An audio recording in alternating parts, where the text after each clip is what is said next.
राम राम। राहु केतु का गोचर फल। गोचर मतलब ट्रांजिट। तो ये ट्रांजिट फल जो मैं आपके सामने आज रखने जा रहा हूं, ये राशियों के अनुसार है। राहु केतु जैसा कि आप सभी जानते हैं, तकरीबन तकरीबन 18 महीने के बाद राशि बदलते हैं। तो ये पाप ग्रह हैं। पाप ग्रहों का प्रभाव जीवन में बहुत गहरा पड़ता है। कई बार ये राहु ग्रह आपके लिए शुभ फलदायी होते हैं और कभी कभी ये राहु ग्रह आपके लिए अशुभ फलदायी होते हैं। हर भाव में इनका राशि परिवर्तन अलग अलग तरह के प्रभाव लेके आता है। तो इंसान को बड़ी उत्सुकता रहती है इनका गोचर फल यानी कि ट्रांजिट का फल अपनी राशि के अनुसार जानने का। पहले हम समझ लें राहु है क्या। आजकल की आधुनिक दुनिया में राहु, जितनी भी टेक्नोलॉजी आपको दिखाई दे रही है इस संसार में, ये राहु है। आपकी संपर्क करने की शक्ति, जैसे मैं दुनिया के किसी भी कोने में बैठा हुआ आपके मोबाइल में पहुंच रहा हूं, ये शक्ति राहु है। तो यही राहु हमारे दिमाग में कल्पना शक्ति देता है, हमें सोच विचार की शक्ति प्रदान करता है। वैसे राहु को 9 ग्रहों में स्थान कई ज्योतिष के ग्रंथों ने नहीं दिया, क्योंकि देखने में हमें राहु कोई साक्षात ग्रह कहीं ब्रह्मांड में दिखाई नहीं देता। लेकिन अगर हम ध्यान से सोचें तो हमारे सर पर जो ये हेड लगा है, इसके अंदर जो विचार चलते हैं हमारी बुद्धि में, क्या वो कभी दिखाई देते हैं? लेकिन वो राहु के कहलाते हैं। इसी तरह से दुनिया में जितनी भी छुपी हुई चीजें हैं वो राहु के अधीन आ जाती हैं, और जो आपके विचार होते हैं वो आपके अंतर मन में चलते हैं या दिमाग में चलते हैं, वो राहु होते हैं। इसी तरह से वो विचार नहीं दिखाई देते, तो ब्रह्मांड में हमें कभी भी राहु प्रत्यक्ष नंगी आंखों से दिखाई नहीं देता। लेकिन जो चीजें छुपी हुई हैं, जो चीजें इतनी सुई से बहुत विशाल हो जाती हैं, वो सब राहु के अधीन आती हैं। और राहु जब अपना परिणाम सुखद देने पे आते हैं तो इंसान को रंक से राजा बना देते हैं। जब खराब फल देने पे आते हैं तो राजा से रंक बना देते हैं। तो राहु में ये शक्ति है कि आपको वो धनवान भी बना सकता है, और राहु में वो भी शक्ति है कि आपको धनवान से जीरो भी कर सकता है। राहु की ऊर्जा का सही इस्तेमाल जानना और करना बेहद जरूरी है। तो हम इस चीज को जान लें कि ये जो राशि परिवर्तन होने जा रहा है ये हमारे लिए सुखद बने और हमारे लिए क्या फल लेके आ रहा है, इसके बारे में सटीक जानकारी आपके पास हो। इस वीडियो को शुरू करने से पहले एक बात आपसे कहूंगा, विनम्र निवेदन के तौर पर, कि अगर आप इस चैनल पर नए हैं तो इसे सब्सक्राइब करके रख लें, ताकि आपका और हमारा रिश्ता ज्योतिष के दृष्टिकोण से और मजबूत हो। तो आइए और देरी ना करते हुए हम इस वीडियो को शुरू करने जा रहे हैं। ये वीडियो मेष राशि और वृषभ राशि के बारे में है। तो सबसे पहले हम ये जानेंगे कि ये राहु का जो राशि परिवर्तन हो रहा है ये किस दिन हो रहा है। ये हो रहा है 30 अक्टूबर 2023 को। ठीक है, तो इस दिन राहु देव अपनी राशि बदलेंगे। अभी राहु कौन सी राशि में चल रहे हैं? वो चल रहे हैं राहु चल रहे हैं इस समय मेष राशि में। कहने का मतलब, अगर हम ये जो चार्ट देखते हैं, ये आप मान के चलिए कि आपका चंद्रमा इस राशि में होता है तो ये मेष राशि बन जाती है। सुविधा के लिए मैंने ये मेष राशि यहां पर रख ली है, ठीक है ना। तो ये मेष राशि पर आधारित है। तो मेष राशि में राहु ट्रांजिट कर रहे थे तकरीबन आज से 17 महीने पहले, ये 18वां महीना चल रहा है। तो अब यहां से राहु मूव होके इस घर में चले जाएंगे, ठीक है। क्योंकि राहु नंबरिंग के हिसाब से सीधा नहीं चलते, वो उल्टा वक्र गति के साथ चलते हैं। तो वो हमेशा उल्टी दिशा में जाएंगे, यानी कि 12 में जाएंगे, 2 में नहीं जाएंगे। और राहु जब मूव होते हैं तो उनके साथ केतु भी मूव होता है, ठीक है। तो यहां से केतु भी मूव होके इस घर में पहुंच जाएगा। तो आइए अब बात करते हैं कि राहु 30 अक्टूबर को यहां से यहां पर जब मूव करेंगे तो मेष राशि, ठीक है ना, मेष राशि वालों के लिए क्या परिणाम लेके आएंगे ये जानना बहुत जरूरी है। जैसा कि ये 12वां भाव है, लाल किताब के दृष्टिकोण से यहां पर राहु का और बृहस्पति का साझा प्रभाव होता है। ये भाव कहीं ना कहीं हमारी रात की निद्रा से जुड़ा है, कहीं ना कहीं हमारी ख्याली दुनिया से जुड़ा है। तो जब राहु यहां पर प्रवेश करेंगे तो ऐसे व्यक्ति जिनकी राशि मेष है ख्याली दुनिया में रहना शुरू कर देंगे। अगर बच्चे पढ़ने के शौकीन हैं या विद्या ग्रहण कर रहे हैं स्कूली या कॉलेज, तो उस विद्या में रुकावट आएगी। कारण क्या है, जब राहु का साम्राज्य यानी कि राहु जब अपने घर में पहुंच जाता है तो पूर्णतः ताकतवर हो जाता है, तो ज्ञान से हमेशा आपको दूर कर देगा। राहु आपको दिमागी सोच के आधार पर आगे बढ़ने की शक्ति देगा, ना कि किताबी ज्ञान। तो किताबी ज्ञान से हमेशा राहु आपको भटकाएगा, दूर करेगा। तो जो विद्यार्थी हैं वो समझ लें उनकी विद्या में रुकावटें ये राहु देने वाले हैं। यहां पर आगे चलता हूं, अगर कोई करियर वाइज व्यक्ति है तो उसके जीवन में क्या बदलाव आने वाले हैं। हो सकता है जॉब को लेकर, बिजनेस को लेकर नए प्लान्स बने, कोई ट्रांसफर हो, कोई नए बिजनेस का प्लान दिमाग में बने, या कोई स्थान परिवर्तन के योग बने। ये घर रात की निद्रा का है तो रात की निद्रा यहां पर खराब करने वाले हैं राहु। ये घर बेड कंफर्ट का है तो यहां पर आपकी शादीशुदा लाइफ को भी प्रभावित करने वाले हैं राहु। और ये घर यहां पर अस्पताल का है तो यहां पर मान के चलिए कि आपको बीमारियां भी दे सकते हैं, ठीक है ना। मतलब घर में किसी के बीमार रहने की संभावनाएं बनने वाली हैं, ठीक है ना। तो यहां पर आपने याद ये रखना है कि सेहत को लेकर खराब आ रहे हैं राहु। और ये घर दुर्घटनाओं का भी है, झगड़ों का भी है, कोर्ट कचहरी से भी संबंध खाता है। तो झगड़ों से बचें, ठीक है ना। मेष राशि वालों को झगड़ों से बचना चाहिए। और ये जो राहु है यहां पर ये घर खर्च का है, आपके खर्चों में काफी बढ़ोतरी होने वाली है। बेवजह के खर्च, बेवजह के कर्ज क्यों बनेंगे, कर्ज क्यों आएगा, क्योंकि यहां से राहु छठी दृष्टि से यहां पर नजर मारेगा कर्ज भाव को, क्योंकि केतु यहां पर प्रभाव लिए बैठे हैं। तो यहां पर कई बार आपको अपने खर्च पूरे करने के लिए लोन लेना पड़ सकता है, ठीक है। अब ये राहु यहां से दृष्टि डालेंगे पांचवी जो है अपने सुख भाव में, माता के भाव में। तो माता की सेहत खराब हो सकती है, माता को लेकर कोई चिंता बन सकती है। अगर प्रॉपर्टी के कोई मामले हैं तो उनमें उलझ सकते हैं इस समय। ससुराल के साथ कोई टेंशन बन सकती है। पब्लिक रिलेशन कई बार इस समय खराब हो जाते हैं, ठीक है। तो ये घर सुखों का भी है, तो घर के सुखों में कई बार जीवन साथी से बेवजह के मनमुटाव आपके उभर के सामने आ सकते हैं। तो आगे चलता हूं, तो ये राहु की दृष्टि अभी अष्टम भाव में भी है, ठीक है ना। तो अष्टम भाव जो होता है ये बड़ी मुसीबतों का होता है। यहां पर आप मान के चलिए अगर दुर्घटना की शंका है तो बड़ी दुर्घटना हो सकती है, रोग कोई बड़ा उठ के सामने आ सकता है, क्योंकि राहु त्रिक भावों में है। और यहां पर राहु लाल किताब के दृष्टिकोण के अनुसार नीच भी होते हैं। तो यहां पर राहु अच्छे परिणाम देने में इतने सहायक नहीं होते। यहां पर हमें चिंता में ही रहना पड़ता है कि राहु क्या परिणाम देंगे। तो ओवरऑल अगर हम बात करें तो राहु का यहां पर आपका गोचर तकलीफें कम करने वाला नहीं, बढ़ाने वाला है। तो इस राहु को अब आपके 18 महीने जो बीतने वाले हैं सुखद बीत जाएं ईश्वर की कृपा से। उसके लिए क्या करें, देखिए राहु देव एक ही चीज से शांत होते हैं, वो है हनुमान जी की भक्ति।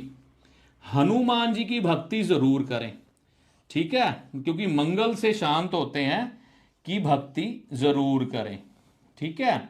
और यहां पर राहु के लिए आपने ये काम करना है, रात की नींद पूरी लेनी है। कुछ भी हो आपने 10 बजे अपनी बत्ती बंद कर देनी है। बाकी ऑफिस का टाइम ऊपर नीचे सब कुछ चलता है, लेकिन सोने का अनुशासन, कम से कम 8 घंटे की नींद सूर्य उदय होने से पहले पहले लेने की कोशिश करनी है। नींद पूरी लें, ठीक है, नींद पूरी लें, ये ध्यान रखना है। घर में गंगा जल होगा, ठीक है, तो गंगा जल का छिड़काव सर पे कर सकते हैं, ठीक है ना जी। तो यहां पर जगह कम पड़ रही है, गंगा जल का छिड़काव करें, ठीक है, गंगा जल का छिड़काव करें, मतलब स्प्रे वाली बोतल में रख लेना, नीली, ग्रीन और काली ना हो, नहाने के बाद बाथरूम से बाहर आकर सर पर स्प्रे कर लें, गंगा जल छिड़के, ठीक है, सर पर। सर पर मैंने क्यों कहा, क्योंकि सर हमारा राहु है, तो चंद्र गंगा जल है, बृहस्पति भी गंगा जल है, तो दोनों का प्रभाव उसमें आ जाता है जो राहु को शांत करता है। यहां पर बैठा हुआ राहु ना एक चीज आपको हमेशा क्रिएट करेगा, बड़े बुजुर्गों से विरोधाभास, बड़े बुजुर्गों की बातें अच्छे ना लगना, गुरु कोई है आपका तो उनमें कमियां ढूंढने की कोशिश करेंगे आप, तो अपना गुरु बिल्कुल ना बदलें, उनमें कोई कमी ना ढूंढे, बुजुर्गों से संबंध कभी भी खराब ना करें। देखिए राहु की सोच को नियंत्रण करने वाला एक ये ग्रह भी है बृहस्पति, क्योंकि बृहस्पति को सेंसिटिव ग्रह माना जाता है, बुजुर्ग ग्रह माना जाता है, कहते हैं वो मुकाबला नहीं कर सकता राहु का, लेकिन करता है, ठीक है ना। तो ये बुद्धि और विवेक ही होता है कि हाथी को एक छोटी सी रस्सी के साथ बांधने वाला दिमाग जो होता है वो बृहस्पति का होता है। हाथी के बच्चे को छोटी उम्र में ही अगर पतली सी रस्सी से भी बांध देना, वो अपना पैर हिलाए, रस्सी ना टूटे, तो उसको वहां पर बंधे रहने की आदत पड़ जाती है। इसी तरह से राहु के ख्यालात होते हैं, जब वो बृहस्पति के सुविचारों से टकराते हैं और एक बंधन और अनुशासन में बंध जाते हैं, तो यहां पर राहु ठीक होता नजर आता है। इस तरह से मेष राशि वालों को चलना है। राहु जिसका भी मेष राशि वाले का 12 में आएगा ना, गंगा स्नान करने की कोशिश जरूर करें। आपके नजदीकी जो भी गंगा नदी का स्थल हो वहां पर स्नान करें, नहीं तो हरिद्वार तो है ही है, और ना जा पाए तो स्प्रे कर सकते हैं, ठीक है। सौंफ का सेवन करना खाने के बाद आपके लिए शुभ हो सकता है, राहु के बुरे ख्यालात को दूर करने के लिए। तो अभी जो मैंने आपको बताया वो था मेष राशि के बारे में, राहु और केतु के गोचर का फल 18 महीनों के लिए। अब मैं आपको बताने जा रहा हूं वृषभ राशि, वृषभ राशि में राहु केतु का गोचर का फल। तो वृषभ राशि के लिए ये राहु केतु 18 महीनों के लिए क्या फल लेके आ रहे हैं, इस पर चर्चा करेंगे। तो सबसे पहले बात यह है कि राहु यहां पर रहेंगे 11वें भाव में वृषभ राशि के लिए, ठीक है ना। वृषभ राशि जिन लोगों की भी है उनके राहु 11वें भाव में आ जाएंगे, और यहां पर क्या फल करेंगे। देखिए ये जो भाव है ये लाभ का है, प्रॉफिट, ये खराब हो जाएगा, ठीक है। ये भाव इच्छाओं का है, इसमें प्रॉब्लम आएगी। ये भाव से राहु की दृष्टि जो है वो जाती है उल्टी दृष्टि, 1 2 3 4 5 6 7 8 9, कहां पर, छोटे भाई बहनों के घर पे, रिश्तेदारी पर, पड़ोसियों के साथ ये रिश्ते खराब हो जाएंगे, यानी कि भाई बहनों से रिश्ते खराब, ठीक है, पड़ोसियों से रिश्ते खराब, ठीक है। और यहां पर आप मान के चलिए कि आप अनुभव करेंगे कि आप अकेले हैं, कोई आपका साथ सही ढंग से देने वाला नहीं होगा, ठीक है। तो यहां पर राहु इस चीज को खराब करेंगे। देखिए राहु हमेशा वही देता है जो आपने राहु को दिया है। अगर आपने रिश्तों में छल किया है, फरेब किया है, लोगों के पैसे खाए हैं, लोगों के पैसे कभी मारे हैं, तो वही आपको रिपीट मिलने वाला है। इस चीज को भूलना नहीं चाहिए। राहु अब आप ऐसी सोच आपको देगा, क्योंकि राहु यहां पर बैठा जब आपके लाभ को, आपकी इनकम को खराब करेगा, तो आपकी सोच आकर्षित होगी जुए की तरफ। जुआ हम शेयर बाजार को भी कहते हैं, शेयर बाजार में ट्रेडिंग करना, वहां पर ध्यान जाएगा, ठीक है। ऑनलाइन गेमिंग, ऑनलाइन गेमिंग, वहां पैसे खराब करेंगे, ठीक है। और ये राहु यहां पर हो सकता है लॉटरी सट्टे की तरफ भी आपका ध्यान आकर्षित करें और इन सभी चीजों से आपको नुकसान होने वाला है। ठीक है, तो आपने कोई अनैतिक तरीका नहीं अपनाना पैसा कमाने का, ये ध्यान रखना है, क्योंकि खर्चे बड़े होंगे, कमाई कम हो जाएगी। जो आपके सगे संबंधी है, जिन जिन का आपने किया है, जिन जिन का साथ दिया है, वो सभी साथ छोड़ जाएंगे।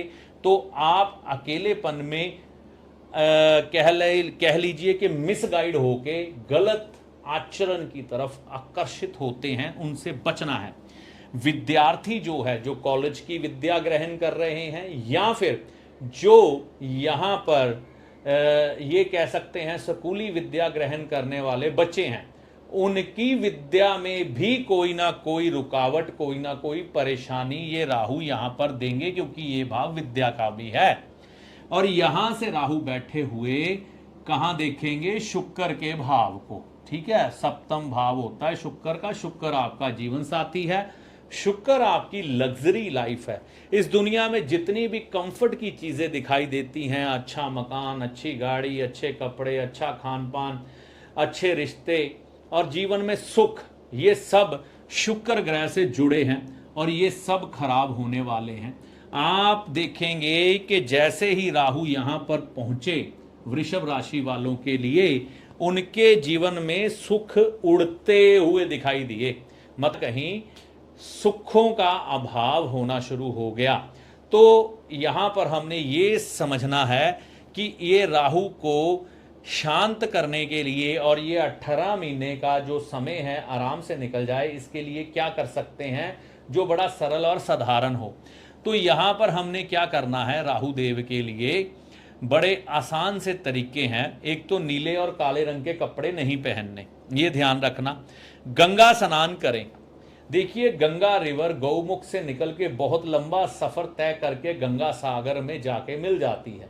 तो इतने लंबे सफर में भारत का हर वासी अपने अपने स्थान से गंगा स्नान करने जा सकता है। जो वृषभ राशि का है या मेष राशि का है, यहाँ पर राहु वृषभ राशि के लिए आए हैं, तो स्नान करने जा सकता है राहु देव को शांत करने के लिए। घर का गोल्ड इसमें गिरवी ना रखें, नहीं तो हालात बदतर हो जाएंगे। गले में सोना धारण करना बृहस्पतिवार के दिन सुबह के समय गंगा जल से शुद्ध करके काफी बढ़िया रहता है।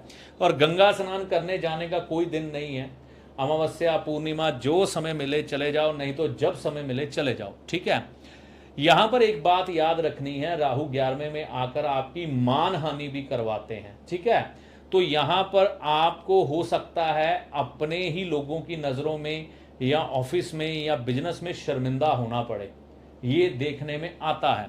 तो ऐसी स्थितियों से बचने के लिए आपने एक काम करना है, अपने सूर्य को बलि रखना है, क्योंकि अगर आपके पिताजी साथ हैं तो उनकी सेहत को लेकर भी चिंताएं यहां पर राहु दे देते हैं। ठीक है, क्योंकि यहां से राहु की दृष्टि जो है पंचम भाव जो कि सिंह राशि की बनती है कालपुरुष कुंडली के अनुसार, वहां पर भी है, तो यहां ये प्रॉब्लम आने की संभावना है। वैसे भी 11वें भाव में आकर राहु सूर्य के लिए कुछ हानिकारक बन जाते हैं। तो यहां पर जब जब भी अभी सूर्य ग्रहण आए 18 महीनों में गंगा स्नान जरूर करें, या पवित्र सरोवर, पवित्र कुंड या पवित्र नदी में स्नान जरूर करें। जब सूर्य ग्रहण भारत में दिखाई दे या आप जहां पर रहते हैं वहां दिखाई दे, तो आप ये स्नान करेंगे तो बढ़िया रहेगा, सूर्य कुछ बली होगा। और अपनी बुजुर्गी परंपराएं निभाना बंद ना करें। इन सभी चीजों का ध्यान रखेंगे तो वृषभ राशि वालों के लिए ये राहु का गोचर कुछ लाभकारी सिद्ध हो सकता है। दूसरी बात, ये राशि है, आपकी एक पर्सनल कुंडली भी होती है। अगर आप किसी भी अपने लोकल जानने वाले अच्छे जानकार ज्योतिषी से अपनी कुंडली का एनालाइज जरूर करवाएं। कुंडली के अनुसार राहु कहां पर गोचर कर रहे हैं ये भी जानना महत्वपूर्ण रहता है। और अपने राहु के ट्रांजिट के, क्योंकि 18 महीनों के बाद का परिवर्तन है, तो इसके उपाय करने भी जरूरी रहते हैं। आपका मन अगर माने तो अपने नजदीकी ज्योतिषी से अपना विवेचन जरूर करवाएं राहु के ट्रांजिट पर। मेष राशि वाले और वृषभ राशि वाले, ये भी अच्छा रहता है, क्योंकि कुंडली में कौन सी दशा आपके चल रही है, वर्षफल में कौन से ग्रह कहाँ हैं, ये सब। और कुंडली में राहु की पोजीशन क्या है, राहु आपका कुंडली में बढ़िया है कि खराब है, ये तो हम नहीं जानते, हम तो मोटा मोटा राशि का बता रहे हैं, ठीक है ना। तो ये सब चीजों के एनालाइज के बाद कई फलों में परिवर्तन हो जाते हैं। कई बार कई 18 महीने का समय बहुत खराब आया होता है, और कई बार कई 18 महीने का समय यहाँ पर वृषभ राशि के लिए और मेष राशि के लिए यहाँ पर गोचर कई बार बहुत लाभ भी दे जाता है, लेकिन वो पर्सनल कुंडली के आधार पर, ठीक है ना, राशि के अनुसार। तो राशि के अनुसार नहीं, पर्सनल कुंडली भी मैटर करेगी। तो ये सब चीजें जो इस वीडियो में बताई गई हैं, खास वीडियो में बताए गए उपायों का लाभ आपको माता रानी की कृपा से होगा। मिथुन राशि, कर्क राशि के लिए कैसा रहेगा राहु केतु का गोचर, जो कि 2023 की 30 अक्टूबर से है, इसके बारे में जानकारी दूंगा अगले वीडियो में। तब तक के लिए सभी को जय माता दी।